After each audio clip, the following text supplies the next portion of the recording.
Have you ever thought, I've tried everything, doc, so why won't the weight come off? If that sounds familiar, you're not at all alone. And it doesn't mean you're doing anything wrong. I've worked with patients who are smart, well educated on what to do, motivated, super health conscious. They're tracking macros, lifting weights, fasting, walking, and still feeling stuck. And the emotional toll of that, it's real, especially when the joy gets squeezed out of things that used to feel so good. Here's the truth. Weight is not just about willpower. It's about wiring. The way your brain handles reward, stress, and motivation plays a major role. That's where a medication called Naltrexone-Bupropion, extended release, NBER for short, can help. I'm Dr. David Danish, a double board certified psychiatrist specializing in child, adolescent, and adult psychiatry, and I work with a lot of people who are struggling with their weight. I've prescribed this medication to hundreds of patients over the years, so let me walk you through what really matters, what works, what's tricky, and what to watch for. NBER for short is a combination of two medications working together. Bupropion, which is also known as Wellbutrin, which boosts dopamine and norepinephrine, key brain chemicals for energy, motivation, and focus. It's commonly used to treat depression, and it's also used off-label to treat ADHD and help with quitting smoking. The other medication is naltrexone, originally used to treat addiction. It blunts the brain's reward system, especially around food, alcohol, and habits tied to emotional eating. Together, those two medications, brand name Contrave, help quiet the emotional pool of cravings. It's not just about eating less, it's about wanting less, especially when eating is tied to sadness, stress, or simply habit. Think of it like this. Your brain has a volume knob for cravings. NBER turns that knob down, often right when you need it most, like in the late afternoons or evenings. It's FDA approved for weight loss under the brand name Contrave. But in my practice, I often have to prescribe it off-label using Wellbutrin extended release along with naltrexone. I'll explain why in a little bit. The clinical data is solid. Most people lose 9 to 11.5% of their body weight in a year. That's compared to 5 to 7% with just diet and exercise alone. If someone loses at least 5% in the first 16 weeks, they often keep going, sometimes reaching nearly 12% by the end of the year. In a recent DEXA scan-based study, fat mass dropped by about 13%. Muscle stayed mostly intact with just a small 4% dip.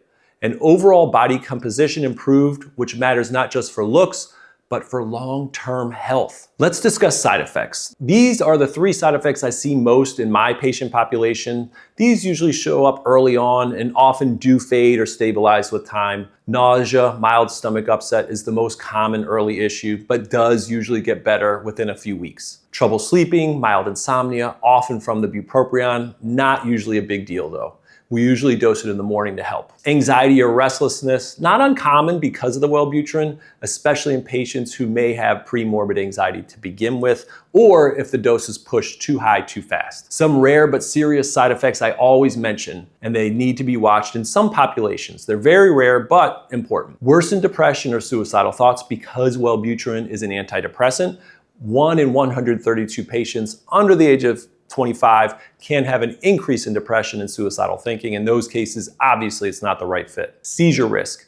Wellbutrin has a black box warning for those who have seizure disorders because it can increase the risk of seizure. Now, little caveat to that black box warning, it's actually a mislabeled black box warning in my opinion. That came when Wellbutrin was used at much higher doses than we use it for, both in this medication combination and for depression. So when you look at the real data, Wellbutrin has less of a seizure-inducing risk than traditional antidepressants such as Lexapro, Zoloft, Effexor, etc. But it's still there as a warning. Rarely, some patients may complain of emotional blunting or slight loss of joy. If that happens and it's severe enough, of course it's not the right fit. And just to be clear, who else should not take this medication combination?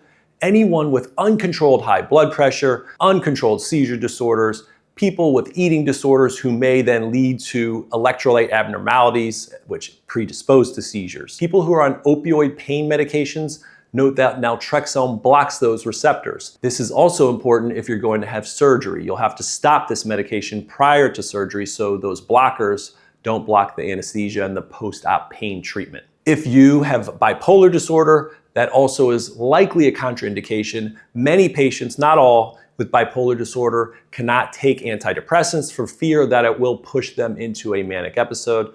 That said, here, Wellbutrin is the least likely of all antidepressants to do that, but it's still something that needs to be discussed with your provider. I often reach for this medication combination when someone's dealing with weight gain, plus things like low motivation, apathy, poor focus, ADHD traits, or emotional eating, especially in the evenings. I personally prefer the off-label route, Wellbutrin XL 150, titrated up to 300 milligrams, paired with low-dose naltrexone, say 5 milligrams daily. It's simple, flexible, and generally well tolerated. The patients who benefit the most want more mental energy and better focus, those who struggle with the cravings at nighttime, the snacking, patients who are looking for alternatives to the Ozempics, the GLP-1s, the Zepbounds of the world, and without having to do a shot every week. The way I explain it is this. Your brain is like a thermostat. Some people are wired to crave more, reward more, eat more, especially under stress.